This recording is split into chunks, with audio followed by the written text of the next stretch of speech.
Di Indonesia, terdapat 4 jenis tawon berbahaya. Tapi, yang paling banyak menimbulkan kematian adalah tawon jenis afinis.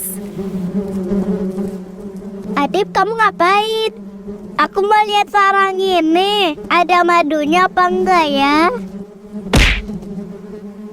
Aduh, aku harus segera kasih tahu Bu Guru nih.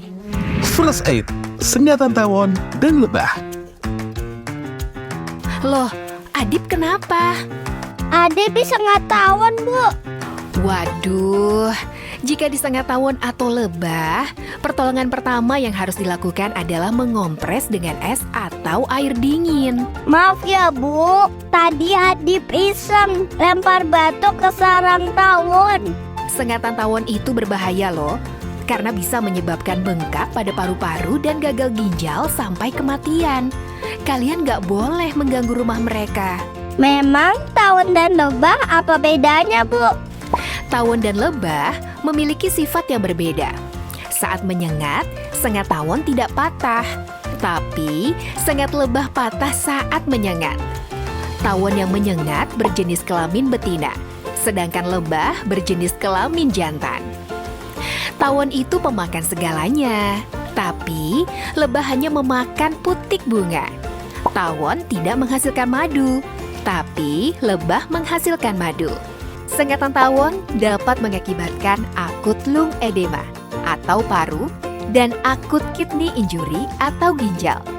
Sedangkan lebah mengakibatkan alergi dan anafilaksis. Bu Guru sudah menelpon ambulans. Sambil menunggu ambulans datang, mari kita lakukan first aid untuk Adip. Jika tersengat tawon atau lebah, first aid-nya sama, yaitu dikompres dengan air dingin atau es, dan secepatnya dibawa ke Fasiankes.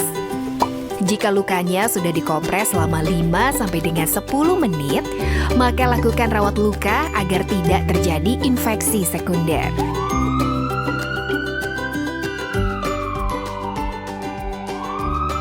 Hebat!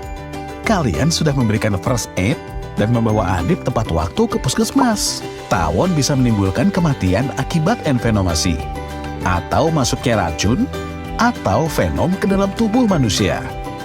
Sedangkan lebah hanya menimbulkan alergi sampai shock anafilaksis pada orang hipersensitif.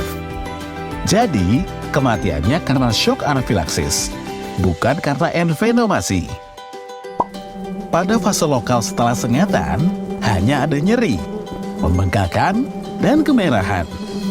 Sengatan tawon di fase sistemik akan terjadi sesak, berkeringat sampai akut lung edema, atau pembengkakan paru mendadak. Juga terjadi gagal ginjal akut, yang ditandai dengan volume urin sangat sedikit, atau berkurang, yang disebut oliguria, atau tidak ada urin sama sekali, disebut anuria. Sehingga harus diberikan pertolongan pemberian obat-obatan diuresis untuk akut lung edema dan cuci darah hemodialisa untuk gagal ginjal akut atau akut kidney injury yang bisa berakibat kematian. Jika terjadi fase sistemik, harus dibawa ke rumah sakit yang menyediakan hemodialisa atau cuci darah dan pengobatan jantung. Fase sistemik pada sengatan lebah menimbulkan alergi dengan tanda gatal, bengkak, kemerahan, dan nyeri sampai terjadi shock anafilaksis pada orang hipersensitif, dengan tanda sesak nafas sampai gagal nafas, yang bisa berakibat kematian. Jadi, kalau orang yang tidak hipersensitif, disengat lebah tidak apa-apa. Tapi semua orang yang disengat tawon akan mengalami keracunan atau envenomasi, atau racun masuk ke dalam tubuh dan bisa berakibat kematian. Ada beberapa langkah untuk pencegahan agar kita tidak disengat tawon atau lebah. Di antaranya, tidak mengganggu sarang tawon, karena tawon sensitif pada getaran dan goncangan. Manajemen sampah agar tidak menjadi makanan tawon yang mengakibatkan populasi tawon meningkat. Evakuasi sarang tawon harus dilakukan di malam hari saat tawon tidak aktif bekerja, supaya tawon tidak menyengat. Evakuasi sarang tawon juga harus dilakukan petugas yang kompeten, seperti damkar yang menggunakan alat pengaman diri.